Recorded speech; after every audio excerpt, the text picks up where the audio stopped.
தென்னிலங்கையில் மற்றும் ஒரு பரபரப்பு பாரிய ஊழலில் ஈடுபட்ட அமைச்சருக்கு வலிவீச்சு. செம்மணி மனித புதைக்குழியில் இதுவரை 46 சான்று பொருட்கள் மீட்பு. வெளிநாடுகளுக்கு தப்பி சென்ற இலங்கையின் முக்கியஸ்தர்களுக்கு கடும் சிக்கல், தொடரப்போகும் கைதுகள். தமிழருக்கு அதிகாரத்தை வழங்குங்கள், அரசாங்கத்தை வலியுறுத்தும் சஜித் அணி.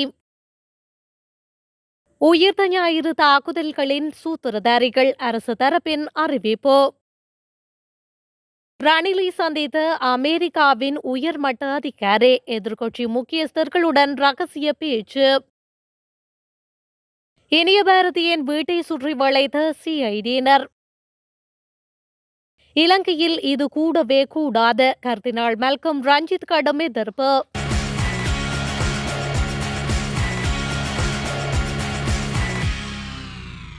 கடந்த அரசாங்கத்தின் முன்னாள் அமைச்சர் ஒருவரை விரைவில் கைது செய்ய நடவடிக்கை எடுக்கப்பட்டு வருவதாக லஞ்சம் மற்றும் ஊழல் விசாரணை ஆணைக்குழுவின் உள்ளக தகவல்கள் தெரிவிக்கின்றன. 500 கோடி ரூபாவுக்கும் அதிகமான பணத்தை முறைகேடாக பயன்படுத்தியமை தொடர்பாக இந்த கைது இடம்பெறவுள்ளதாக குறிப்பிடப்படுகின்றது.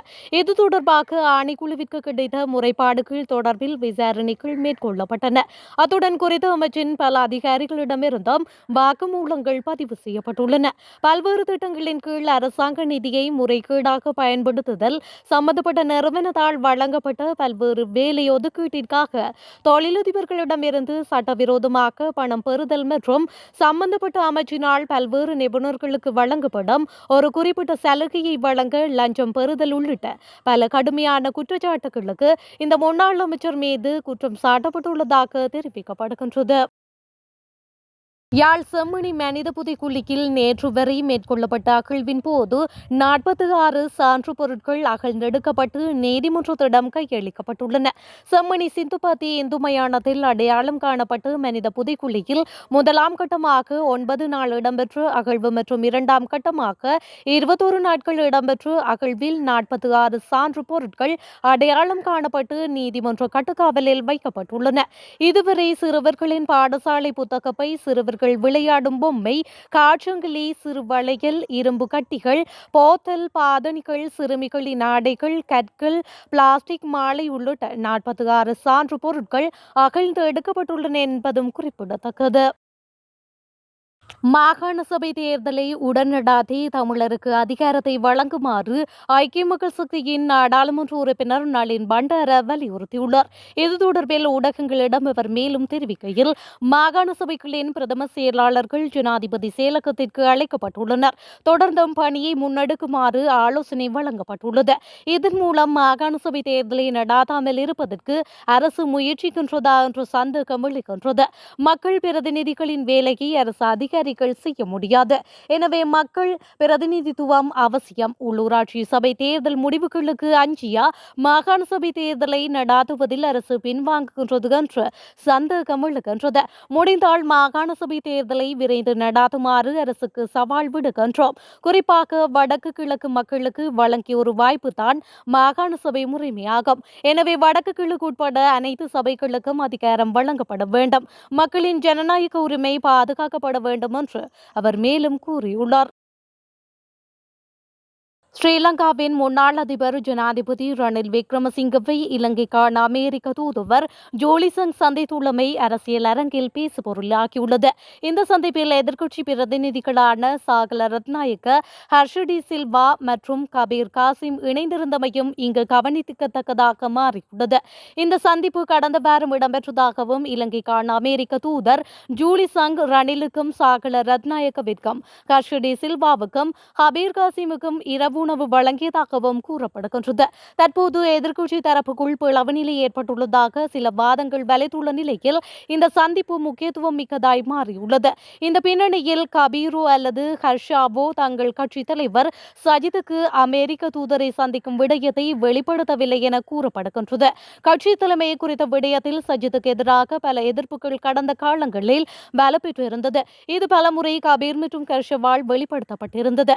மறுபுறம் ஐக்கிய தேசிய தேசிய கட்சிக்குள்ளிருந்து ரணிலுக்கு கடுமையான அழுத்தம் கொடுக்கப்பட்டு வருவதாக தெரிவிக்கப்படுகின்றது. தற்போது இருக்கும் சில ஐக்கிய தேசிய கட்சி மூத்த உறுப்பினர்கள் ரணிலை ஐக்கிய மக்கள் சக்தியில் இணைத்து சஜித்தின் தலைமையில் முன்னேற வேண்டும் என்றும் தெரிவித்துள்ளமையும் குறிப்பிடத்தக்கது. எவ்வாறான விமர்சனங்கள் முன்வைக்கப்பட்டாலும் கைது நடவடிக்கை தொடரும். நாட்டில் உள்ளவர்கள் மாத்திரமன்றி வெளிநாடுகளுக்கு தப்பி சென்ற முக்கியஸ்தர்களும் கைது செய்யப்படுவார்கள் என்று அமைச்சர் நலிந்து ஜெயதிச தெரிவித்துள்ளார். கொழும்பில் வைத்து ஊடகங்களுக்கு கருத்து தெரிவிக்கும் போது அவர் மேற்கண்டவாறு குறிப்பிட்டுள்ளார்.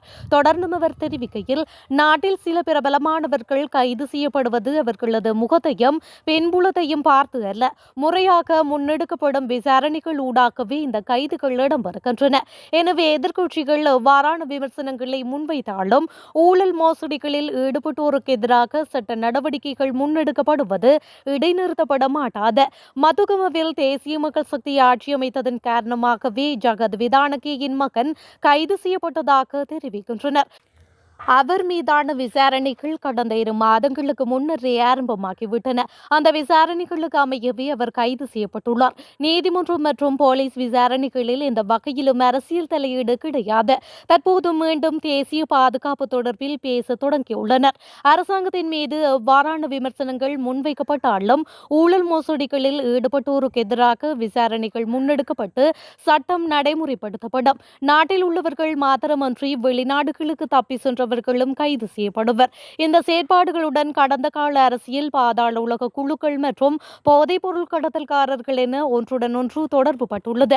அரசு பொறிமுறையின் சில கட்டமைப்புகளும் இவற்றில் தொடர்பு பட்டுள்ளன. அதற்கமைய போலீஸ், புலனாய்வு பிரிவு, நீதித்துறையை சார்ந்தவர்களும் கைது செய்யப்படலாம். எனவே இது சாதாரண விடயமல்ல. இவ்வாறான நடவடிக்கைகள் முன்னெடுக்கப்படும் போது எதிர்க்கட்சிகள் அதிலும் அரசியல் லாபம் தேட முயற்சிக்கலாம் என அவர் மேலும் குறிப்பிட்டுள்ளார். இலங்கையில் இடம்பெற்ற ஏப்ரல் 21 தாக்குதல்களுடன் தொடர்புடையவர்கள் விரைவில் சமூகத்துக்கு வெளிப்படுத்தப்படுவார்கள் என பெருந்தோட்ட அமைச்சர் சமந்த வித்யாரத்ன தெரிவித்துள்ளார். ஏப்ரல் 21 தாக்குதல் தொடர்பில் தற்போது விசாரணைகள் நியாயமாக முன்னெடுக்கப்பட்டு வருவதை கர்தினால் மெல்கம் ரஞ்சித் ஆண்டகை உள்ளிட்ட அனைவரும் அறிவார்கள் எனவும் அவர் மேலும் குறிப்பிட்டுள்ளார். கடந்த காலங்களில் விசாரணைகள் முன்னெடுக்கப்பட்ட போதிலும் சட்ட ரீதியான நடவடிக்கைகள் முன்னெடுக்கப்படவில்லை எனவும் அவர் சுட்டிக்காட்டியுள்ளார். ஆனால் இன்று சட்டம் முறையாக நடைமுறைப்படுத்தப்படுகின்றது என்ற நம்பிக்கை அனைவர் மத்தியிலும் ஏற்பட்டுள்ளதாகவும் பெருந்தோட்ட அமைச்சர் தெரிவித்துள்ளார். எனவே ஏப்ரல் 21 தாக்குதலுடன் தொடர்புடையவர்கள் யார் என்பதை வெளிப்படுத்த நீண்ட காலம் எடுத்துக் கொள்ளப்பட மாட்டாது என அவர் மேலும் தெரிவித்துள்ளமை குறிப்பிடத்தக்கது. இலங்கையில் ஒரே பாலின திருமண கருத்தை கடுமையாக எதிர்க்கும் அதே வேளையில் பாரம்பரிய குடும்ப அலகை பாதுகாப்பதன் முக்கியத்துவத்தை கொழும்பு பேராயர் கர்தினால் மெல்கம் ரஞ்சித் ஆண்டகை மீண்டும் வலியுறுத்தியுள்ளார். பேருவிளை புனித அன்னாள் தேவாலயத்தின் பிரசங்கம் நிகழ்த்திய கர்தினால் மெல்கம் ரஞ்சித் பல்வேறு பிரசாரங்கள் மற்றும் திருமணத்தின் உண்மையான அர்த்தத்தை புரிந்து கொள்ளாமல் தற்காலிக தேர்வுகளை தேடுவதால் புதிய தலைமுறை தவறாக வழிநடத்தப்பட்டுள்ளது என்று கூறியுள்ளார். முன்னாள் ராஜாங்க அமைச்சர் பிள்ளையானின் நெருங்கிய அரசியல் கூட்டாளியான முன்னாள் மாகாண சபை உறுப்பினர் கே புஷ்பகுமார் என்கின்ற இனிய பாரதியின் வீட்டில் குற்றப்புலனாய்வு திணைக்களத்தினர் விசாரணை மேற்கொண்டுள்ளனர்.